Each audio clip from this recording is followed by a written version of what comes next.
السلام عليكم. لا تنسوا الاعجاب بالفيديو والاشتراك في القناة تشجيعا لنا لنستمر بنشر المزيد إن شاء الله.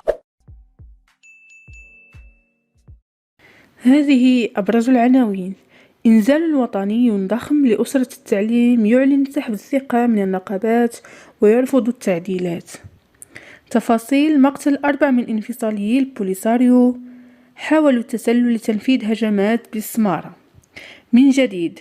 نظام الكبرانات يلجأ إلى أسلوب رخيص لمعاقبة دول إفريقيا اختارت الاصطفاف إلى جانب المغرب. إليكم التفاصيل. إنزال وطني ضخم لأسرة التعليم يعلن سحب الثقة من النقابات ويرفض التعديلات. بإنزال وطني حاشد، أعاد التنسيق الوطني لقطاع التعليم 24 مكونا فئويا، والتنسيقية الموحدة لهيئة التدريس وأطر الدعم بالمغرب، والتنسيق الوطني لقطاع التعليم وتنسيقية الثانوي التأهيلي. إعلان الغضب من وسط شارع محمد الخامس بالعاصمة الرباط،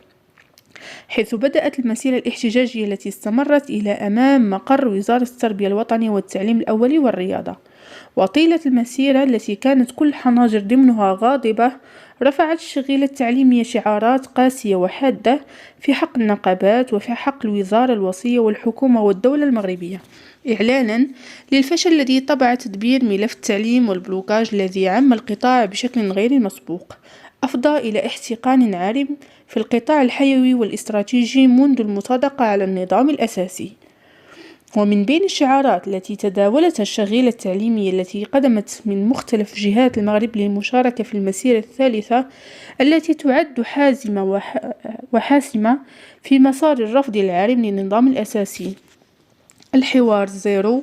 لا صحة لا تعليم يا أمي، تعليمنا لازم يتغير، تعيشي حرة يا بلادي، رفضنا الجماعي لنظام المآسي، يسحب لهم غنعياو يا والله ما نعياو، بن موسى هاك الجديد، التصعيد صعيد ثم تصعيد.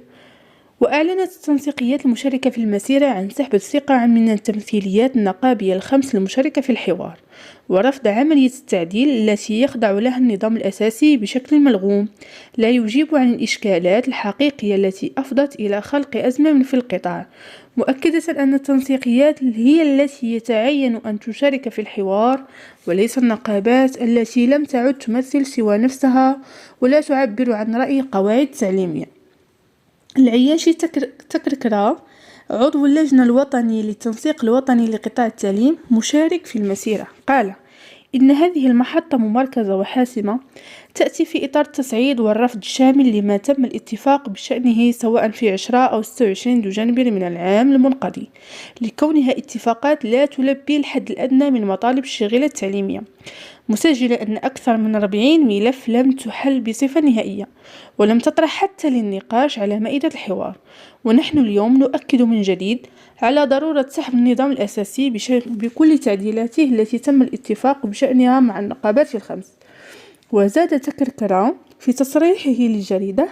هي تعديلات لا تمس الجوهر وتشكل فقط رتوشات وتعديلات وتغيير المفاهيم، ولكن الجوهر الحقيقي لنظام المآسي سيظل متواصلا بشكل يرهن الشغيلة التعليمية ل20 سنة أخرى أو أكثر، مضيفا أن الحوار في التسويق لمخرجاته يغالط الرأي العام، والملفات الحقيقية العالقة لم يتم حلها بشكل نهائي بما فيه ملف التعاقد، وحتى ما تم تقديمه هو فتات في كل ملف ولم يجيب عن انتظارات أي تنسيق فئوي، والتي كانت حطبا لإشعال هذا الحراك المتواصل لمدة 3 أشهر. من جانبه قال زكريا السابع، عضو المجلس الوطني التنسيقي الوطني لأساتذة التعليم الثانوي التأهيلي، إن مخرجات الحوار لم تكن مرضية بالنسبة للشغيلة التعليمية، وجئنا في مسيرة الكرامة الثالثة للحسم في هذا الموضوع بصفة نهائية وتقديم الجواب القطعي للوزارة الوصية وأطراف الحوار بأن ما تم الاتفاق عليه لا يخدم في فك الاحتقان، مؤكدا أن المخرجات لا تعبر عن المطالب الحقيقية لرجال ونساء التعليم، كما أنها أقصت بصفة متعمدة الفاعلين الأساسيين وهم التنسيقيات. وأشار سابع في تصريحه للجريدة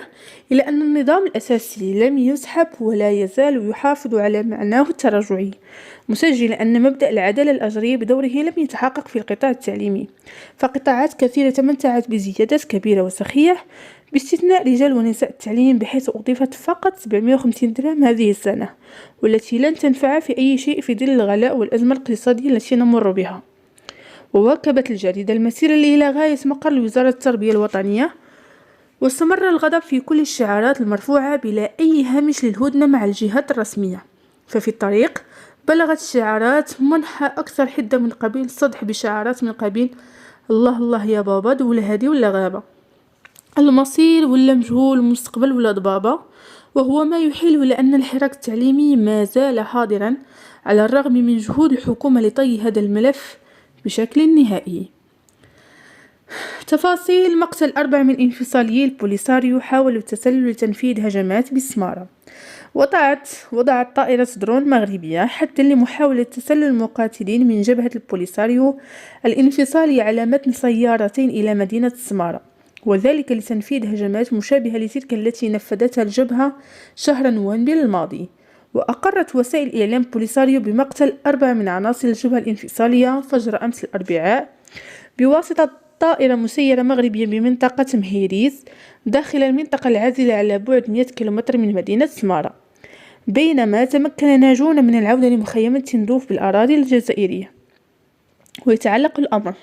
بأبا حمودي الداف، والذي ينتمي للكتيبة الثانية من ميليشيات الجبهة، ومحمد الناجم السالك، وحسني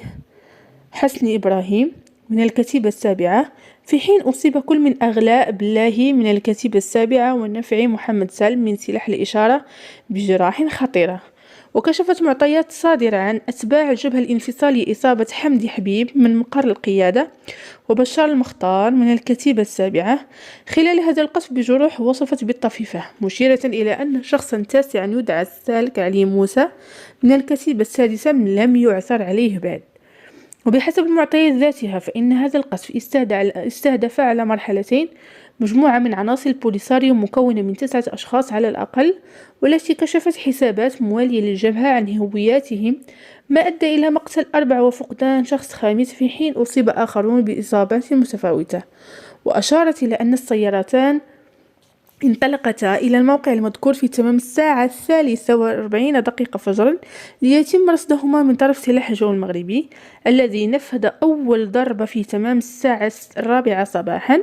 والتي أدت إلى تفجير سيارة ومقتل مسلح يدعى علي السالم محمد إبراهيم، في حين تمكنت باقي المجموعة من الفرار واختبأت في موقع وصفته بسكن مدني. وتأتي هذه العملية بعد 2.5 من التفجيرات التي شهدتها مدينة سمارة البعيدة عن مهيريز ب93 كيلومتر فقط،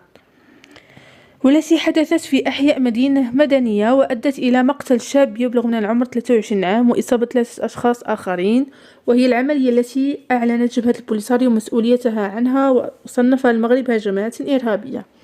في سياق متصل، أكد وزير الشؤون الخارجية والتعاون الإفريقي والمغاربة المقيمين بالخارج في رده على تدخلات النواب بخصوص تفجيرات سمارة أن المغرب هو من يحدد متى وكيف سيتم الرد على هذا الاعتداء. وأضاف بوريطة وفقا لتقرير اللجنة الخارجية والدفاع الوطني والشؤون الإسلامية حول مناقشة الميزانية الفرعي لوزارة الشؤون الخارجية بمجلس النواب منتصف نوفمبر الماضي أن هدف المغرب ليس التصعيد ولكن التصرف بحكمة. وأوضح المسؤول الحكومي أن المغرب أبلغ المتحدة وأمينها العام عبر القنوات الدبلوماسية بإدانته الشديدة لهذا العمل، مضيفا أن المغاربة عبروا عن إدانتهم الشديدة لهذا العمل عبر مسيرات تلقائية جابت مختلف مدن الأقاليم الجنوبية للمملكة. في سياق متصل، قال المندوب الدائم للمملكة المغربية في الأمم المتحدة عمر هلال في تعليقه على أحداث السمارة: إننا لا نتهم أحدا حتى الآن بالوقوف وراء ما حدث، لأننا ننتظر أدلة مقنعة، إلا أن الهجمات التي تستهدف الأبرياء لن تمر دون عقاب وفق تعبيره. وقال عمر هلال جوابا على سؤال لأحد الصحفيين عقب انتهاء جلسة التصويت على قرار مجلس الأمن القاضي بتمديد ولاية بعثة المينورسو لمدة عام بالصحراء المغربية، قال إن الهجوم لم يستهدف أي منطقة عسكرية، بالتالي فهو عمل إرهابي وفقا لتعريف القانون الدولي، مشيرا إلى أن المينورسو ستنجز تقريرا في الموضوع سيقدم إلى مجلس الأمن. من جديد، نظام جزائري يلجأ إلى أسلوب رخيص لمعاقبة دول إفريقيا اختارت الاصطفاف إلى جانب المغرب. في محاولة بئيسة منها لعرقلة مبادرة المغرب التي أطلقها جلالة الملك محمد السادس نصره الله في 6 من شهر نوفمبر الماضي، والرامية إلى ربط دول إفريقيا مطلة على الساحل بالمحيط الأطلسي عبر ميناء الداخلة، أصدرت جارة السوق الجزائر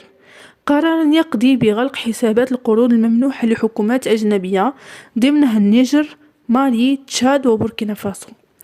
وقررت الجزائر إقفال حسابات القروض الممنوحة للحكومات الأجنبية ودفع أرصدتها لحساب نتائج الخزينة وفق ما تم نشره في العدد الأخير للجريدة الرسمية الجزائرية المؤرخ في 31 دجنبر 2023، وهي الخطوة التي اعتبرها عدد من المهتمين عقوبة اقتصادية لهذه الدول الإفريقية التي اختارت الاصطفاف إلى جانب المغرب في مشروعه الكبير الذي تم الإعلان عنه في أعقاب لقاء مراكش يوم 23 دجنبر الماضي. في ذات السياق، يرى ذات المهتمين أن النظام الكبرنات الجزائر بات مرعوبا جدا من كل المبادرات التي تنخرط فيها المملكة الشريفة بقيادة عاهل البلاد، والرمي إلى تعزيز التعاون الأمني والاقتصادي والتنموي مع دول إفريقيا، مشيرين إلى أنها باتت اليوم واعية بحجم العزلة التي فرضت عليها بسبب سياساتها العدائية تجاه المغرب وتعاملها مع دول الجوار الإفريقي بمنطق أنا اللي كاينة وما كاين محسن، في مقابل نهج المغرب سياسة رابح رابح من خلال خلق مبادرات تروم تحقيق التنمية الشاملة لدول القارة السمراء. وحظيت مبادرة الأطلسي التي أطلقها المغرب بدعم واسع من قبل وزراء الخارجية مالي، النيجر، بوركينا فاسو وتشاد، الذين اعتبروها فرصة ذهبية من أجل تحقيق إقلاع اقتصادي كبير في إفريقيا من شأنها أن تغير وجهها الاقتصادي مستقبلا نحو الأفضل. في هذا الصدد اتفق وزراء دول الساحل الإفريقي على إنشاء فريق عمل وطني في كل دولة يهدف إلى إعداد واقتراح سبل تفعيل هذه المبادرة في أفق استفادة بلدان الساحل من المحيط الأطلسي. كما شددت دول إفريقيا الداعمة للمبادرة الملكية المغربية على الأهمية الاستراتيجية التي تكتسيها هذا المشروع من خلال توفير فرص كبيرة للتحول الاقتصادي للمنطقة برمتها، في إشارة إلى أنه سيساهم في تسريع التواصل الإقليمي والتدفقات التجارية والرخاء المشترك لشعوب منطقة الساحل. شكرا لكم.